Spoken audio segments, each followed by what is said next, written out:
وأدخلنا الجنة مع الأبرار يا عزيز يا غفار يا رب العالمين. اے اللہ تمام فتنہ رالے فتنہ تک یا میرے بچے رکھیو مولا. یا اللہ امرار بزرگ اللہ نفس قدم الابر جلوال توفیق امرار عنایت کرو. یا اللہ وہ بیماری ہوئی جو جیسن تمہار حبیب الواسطہ دیا بھی کہ جیار اللہ امرار بیماری ہوئے شفا عنایت کرو.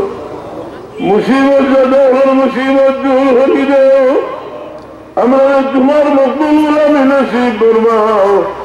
جو دل ہے تیرا خو ایمان اور عمر ثابت قدم لے تمہاری بندہ انہیں محنت کری ہے محفل انتظام حسین. اے اللہ یہ علی محنت دے قبول فرماؤ. تمہاری بندہ انہیں محفل سجد حسین صدقار قبول فرماؤ. یہ زمین جگی تمہارا صبر دور ہو یا رحمت در برکت نازل کرو. اللہ امرار تمام مرجگہ محفل معاف کری دے.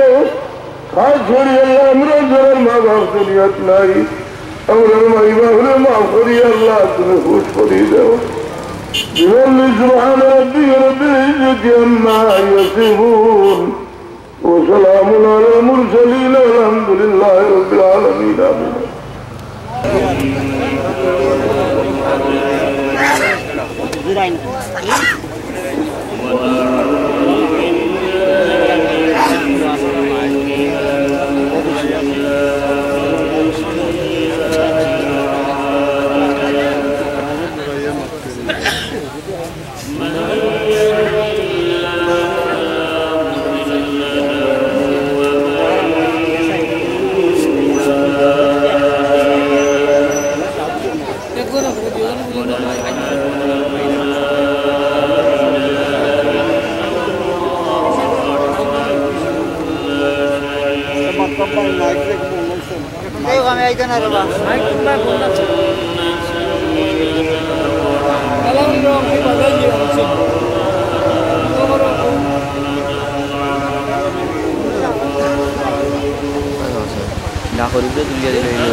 ويتبع غير سبيل المؤمنين نوله ما تولى ونصله جهنم وساءت مصيرا.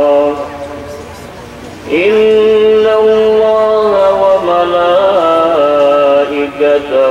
يصلون على النبي يا أيها الذين آمنوا صلوا عليه وسلموا تسليما. اللهم صل على سيدنا مولانا محمد وعلى آل سيدنا مولانا والحبيب الذي ترجى شفاعته لكل هول من الأهوال مقتحم. اللهم صل على سيدنا مولانا محمد وعلى آل سيدنا مولانا محمد. आज के पवित्र ईद मिलादुन नबी सल्लल्लाहु আলাইহি ওয়াসাল্লাম উপলক্ষে আয়োজিত আজকের মাহফিলের সম্মানিত সভাপতি, উপস্থিত উলামায়ে কেরাম, মুরব্বিয়ানে আযম ও আমার নওজোয়ান ভাইয়েরা, আল্লাহ পাক রব্বুল আলামিনের দরবারে অসংখ্য অগণিত শুকরিয়া জানাই, যিনি মেহেরবানি করে তার হাবিব মুহাম্মদুর রাসূলুল্লাহ সাল্লাল্লাহু আলাইহি ওয়াসাল্লামের আলোচনার মাহফিলে উপস্থিত হওয়ার তৌফিক দিয়েছেন। সবাই জোরে জোরে বলি আলহামদুলিল্লাহ। আমি আপনাদের সবাইকে অনুরোধ করব, যারা বসা আছেন, এই যে মাঝে মধ্যে যে খালি জায়গা যতটুকু আছে আপনারা সবটুকু ফিল আপ করে নেন, এবং বাহিরে যারা প্যান্ডেলের বাহিরে যারা দাঁড়ানো আছেন আপনারাও কষ্ট করে যখন এসেছেন তো মাহফিলের ভিতরেই আপনারা চলে আসেন। আজকের এই মাহফিল নাম দেওয়া হয়েছে ঈদে মিলাদুন নবী সাল্লাল্লাহু আলাইহি ওয়াসাল্লাম।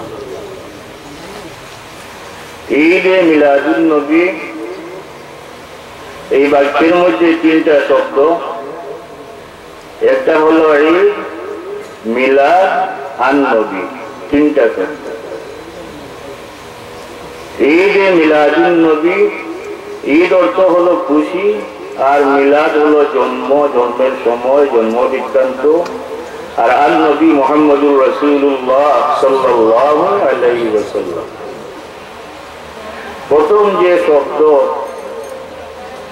ঈদ, আমাদের মধ্যে অনেকের ধারণা, অনেকে বলে থাকে যে আমরা শুনে আসছি এবং আমরা বছরে দুইটা ঈদই করে আসছি, এখন আবার ঈদে মিলাদুন নবী আরেকটা কোথা থেকে আবিষ্কার হলো। এর কোনো ভিত্তি আছে কিনা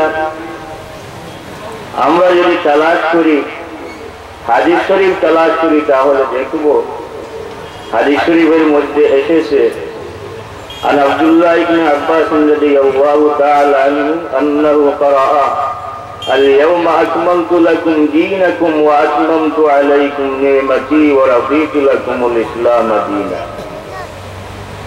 আব্দুল্লাহ ইবনে আব্বাস রাদিয়াল্লাহু তাআলা আনহু এই আয়াতটা তিলাওয়াত করছিলেন।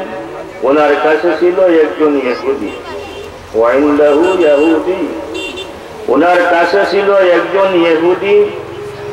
ওই ইহুদি বলল, যদি এই আয়াতটা আমাদের উপরে অবতীর্ণ হতো তাহলে ওই দিনকে আমরা ঈদ হিসাবে গ্রহণ করে নিতেন। বলেন সুবহানাল্লাহ। আব্দুল্লাহ ইবনে আব্বাস রাদিয়াল্লাহু তাআলা আনহু এই ইহুদি উত্তরে বলেন, তুমি কি জানো ওই আয়াত যেদিন অবতীর্ণ হয়েছিল সেদিন ছিল আমাদের দুই ঈদ। বলেন সুবহানাল্লাহ। সেই দিন ছিল জুমার দিন, আর তা ছিল আরফার দিন। এই আল-ইয়াওমা আকমালতু লাকুম দীনাকুম ওয়া আতমামতু আলাইকুম নি'মাতি ওয়া রাদিতু লাকুমুল ইসলাম দীনা, এই আয়াত যেদিন অবতীর্ণ হয়েছিল সেদিন ছিল জুমার দিন এবং আরফার দিন ছিল। আব্দুল্লাহ ইবনে আব্বাস রাদিয়াল্লাহু তাআলা আনহু বললেন যে যেদিন আয়াতটা অবতীর্ণ হয়েছিল সেদিন তো ছিল আমাদের দুই ঈদ, সুতরাং আমরা তো জুমার দিনও পালন করতে আসি, আরফার দিনও পালন করতে আসি, সুতরাং আমরা যে আয়াতকে যেদিন অবতীর্ণ হয়েছে সেই দিনকে আমরা ঈদ হিসাবে পালন করতে আসি। সুবহানাল্লাহ। আমার সময় একেবারে সংক্ষিপ্ত, আসরের নামাজের সময় হয়েই গেছে। তা আমি বলবো, যারা বলেন বছরে শুধু একটা ঈদ, আব্দুল্লাহ ইবনে আব্বাস রাদিয়াল্লাহু তাআলা আনহুর এই কথা দ্বারা, তার হাদিস দ্বারা আমরা কি পেলাম যে বছরে শুধু দুইটা ঈদই নয়, আরো ঈদ আছে। সপ্তাহের প্রতি শুক্রবার হলো মুসলমানদের জন্য ঈদের দিন। বলেন সুবহানাল্লাহ।